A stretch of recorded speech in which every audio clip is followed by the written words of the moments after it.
On lui avait reproché de ne pas avoir su expliquer le contenu de certains articles qui avaient suscité une vive controverse de députés de l'opposition lors des débats du projet de loi de finances à l'APN. Ce texte de loi a été présenté cette fois-ci au Conseil de la Nation de manière plus explicite par le ministre des Finances, Abdelrahman Ben Khalfa, lors d'une séance plénière.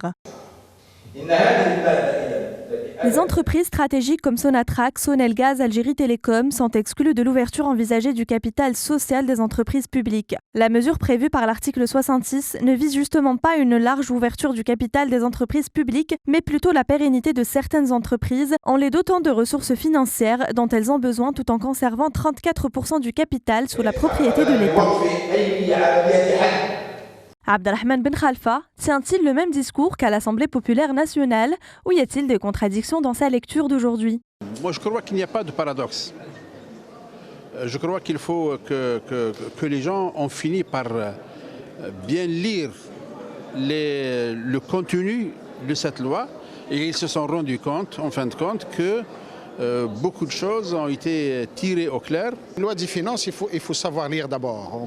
Quand on ne lit pas, on ne peut pas apporter un jugement sur un texte qu'on n'a pas lu et peut-être qu'on n'a pas bien lu. Moi, je ne trouve pas qu'il y ait un paradoxe.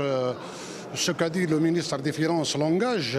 C'est un engagement tout à fait responsable. Il est à noter que 70 membres du Conseil de la Nation se sont abstenus ou étaient absents de la séance de ce premier jour de débat de la loi de finances 2016, dont 48 élus et 24 du tiers présidentiel.